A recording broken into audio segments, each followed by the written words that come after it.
So you've made pie crust, and now you're ready to use it. And this tutorial is going to show you how to handle it and treat it with love and tender care so that you get a nice, beautiful, flaky pie crust. I'm also going to show you towards the end, I'm going to show you how to par bake or blind bake, like bake it without a filling. So let's get into it. I have enough dough for a single crust pie right here. This is my vodka all butter pie crust, which I'll link up there for you. But any will do. I'll link my other ones as well, so you can just, the world is your oyster. And what we're gonna need here is obviously a pie dish, baking beans, which I reuse and cool down and store. I've got bench flour, rolling pin, and then a bit of parchment and a baking sheet. So not a ton of things here that we need, but we'll want to make sure we have them all ready. Go ahead and dust your countertop. We want to make sure that we work quickly and we are not using too much flour because you don't want to work so much more flour into the dough. You put a specific amount in there on purpose. So I'm just rolling kind of carefully, making sure I get it in a circle, and then every now and again I want to just kind of move my pie crust around on my dough around on the table and make sure that it's not sticking. So I'm just going to work my way around in a nice, trying to keep it in a circle, because obviously that's a circle.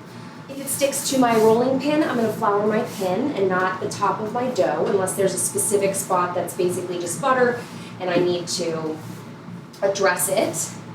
I'm going to see if there's any thin spots anywhere that I've missed.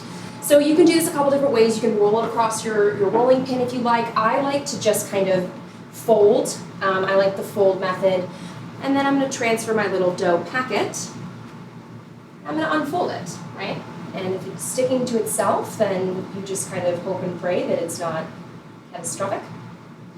All right, you don't want to pull too hard or you're going to activate the gluten. And that's part of what we're trying not to do here. I am going to chill this in the refrigerator before I shape it and bake it.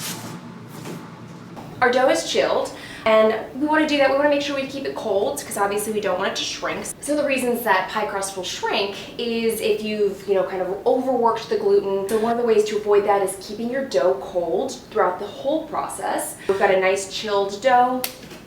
And I am going to cut my scraps off here. Not going to do anything fancy around the edges. I'm just going to cut nicely. And I'm going to save my scraps. I'm going to keep them nice and cold. And then I'm going to use them as like kind of a decorative edge for my pie. All right, so you just want to make sure that you've got a nice even kind of edge here. I'm going to put a liquid filling in here, so I'm not going to dock it, but you could dock it, which just means poke holes in the bottom. It'll keep it from puffing.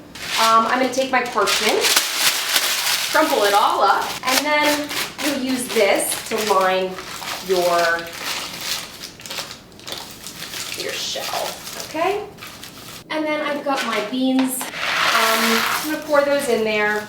And then I've preheated my oven to 375. I'm going to check it in probably 10-15 minutes, and I'm just going to kind of lift it up and see what it's doing in there. If it still looks kind of, if it sticks to the paper in any sort of way, I'm going to put it back in there, and then I'll remove it when it doesn't stick.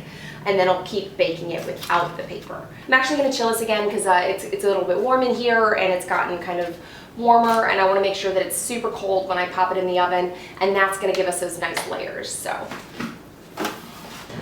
it's been 15 minutes, and I'm ready to take off my parchment. I didn't have enough beans, so there's been a bit of a shrinkage situation, but please, I'm going to put decorative edge around the outside, and everything is going to be just fine.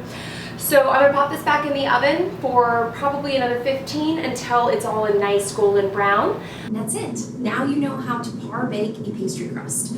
So it took about 20 to 25 minutes in total, and you've got yourself a beautifully baked and flaky pie crust. Now, if I wanted this to stay like further out, I would have left more on the edges or rolled it, but I'm going to put a nice decorative edge for a pumpkin pie. So I didn't want like any sort of extraness going on. So you're just going to let this cool completely, and then it's ready for whatever you're making.